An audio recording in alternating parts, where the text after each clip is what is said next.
Di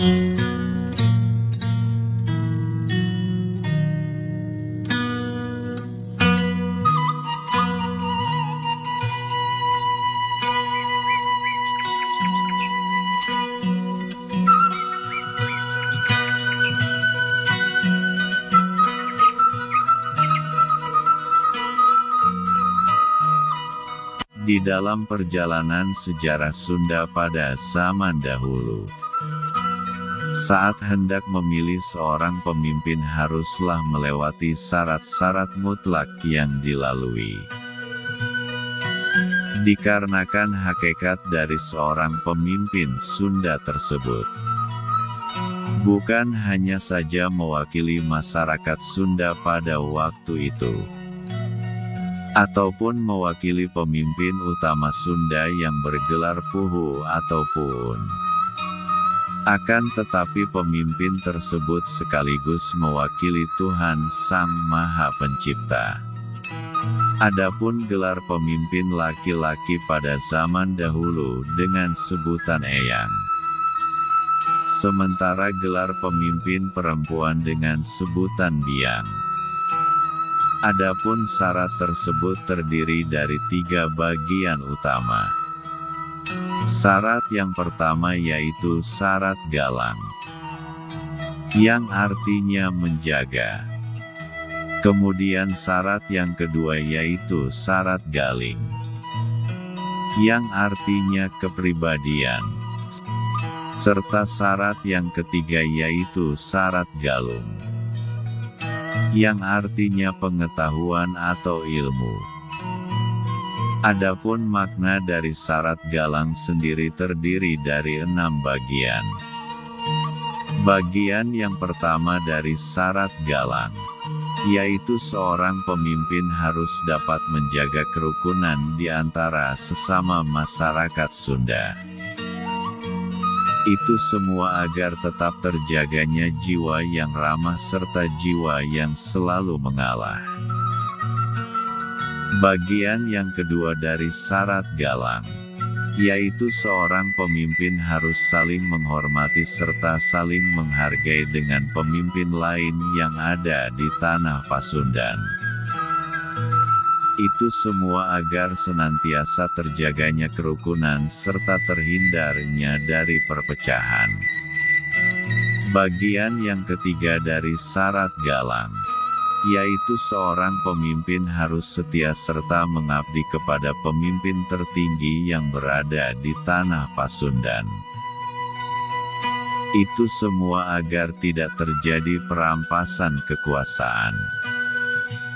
Bagian yang keempat dari syarat galang, yaitu seorang pemimpin harus dapat menjaga kelangsungan budaya serta adat istiadat yang ada di tanah Pasundan. Itu semua agar senantiasa terjaganya budaya Sunda yang megah serta adiluhung. Bagian yang kelima dari syarat galang, yaitu seorang pemimpin harus dapat menjaga kelestarian alam yang ada di tanah Pasundan. Itu semua agar alam Sunda senantiasa alami serta lestari.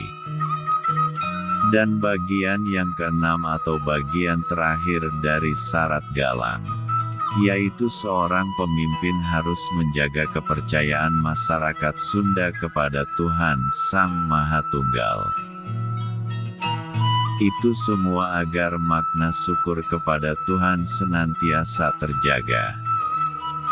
Itulah 6 hal di dalam syarat galang sebelum menjadi pemimpin di tanah Pasundan pada zaman dahulu. Kemudian berlanjut ke bagian syarat calon pemimpin yang kedua, yaitu syarat galing, yang artinya kepribadian. Adapun syarat galing tersebut terbagi dalam 9 bagian kepribadian. Kepribadian yang pertama, seorang pemimpin itu harus mempunyai jiwa yang jujur.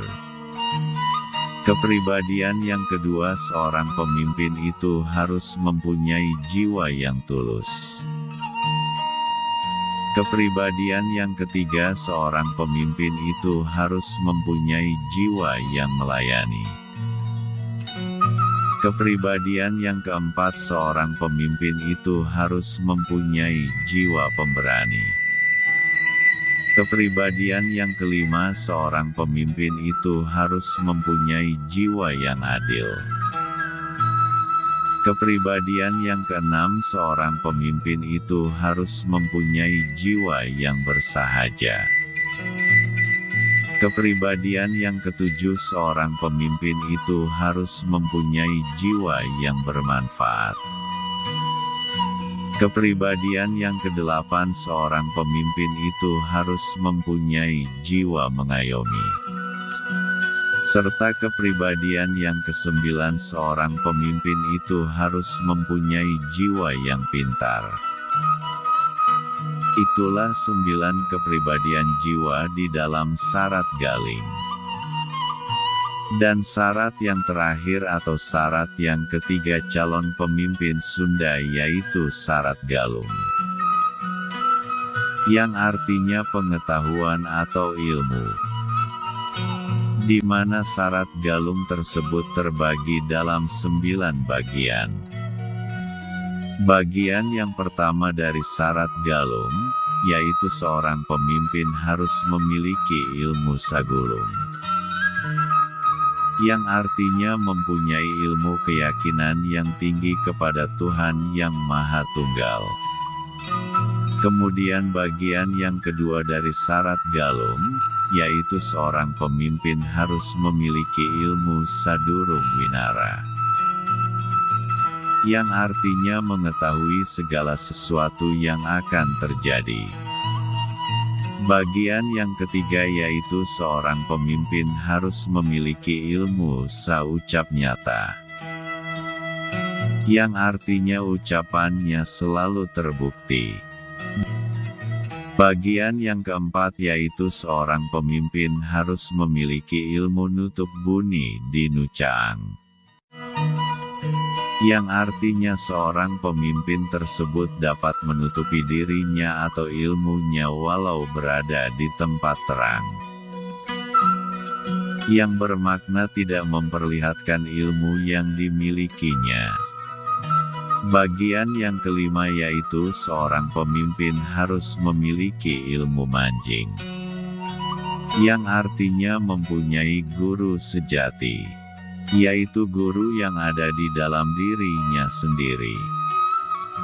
Bagian yang keenam yaitu seorang pemimpin harus memiliki ilmu caturangga. Yang artinya dapat mengetahui segala sesuatu yang telah terjadi, atau mengetahui sejarah-sejarah serta kejadian-kejadian di masa lalu. Bagian yang ketujuh yaitu seorang pemimpin harus memiliki ilmu kidung tiang. Yang artinya dapat berkomunikasi dengan makhluk-makhluk halus yang tak terlihat. Bagian yang kedelapan yaitu seorang pemimpin harus memiliki ilmu sacidumetu. Yang artinya dapat membantu serta mengobati orang-orang yang sakit. Dan bagian yang terakhir atau bagian yang kesembilan, yaitu seorang pemimpin harus mempunyai ilmu kemanusiaan. Yang artinya mampu memanusiakan manusia, atau mampu menempatkan manusia pada tingkat yang tertinggi. Yaitu kesempurnaan manusia. Itulah 9 bagian dari syarat Galung atau syarat pengetahuan. Jadi jelas sudah bahwa untuk menjadi seorang pemimpin di tanah Pasundan pada zaman dahulu, amatlah ketat persyaratannya.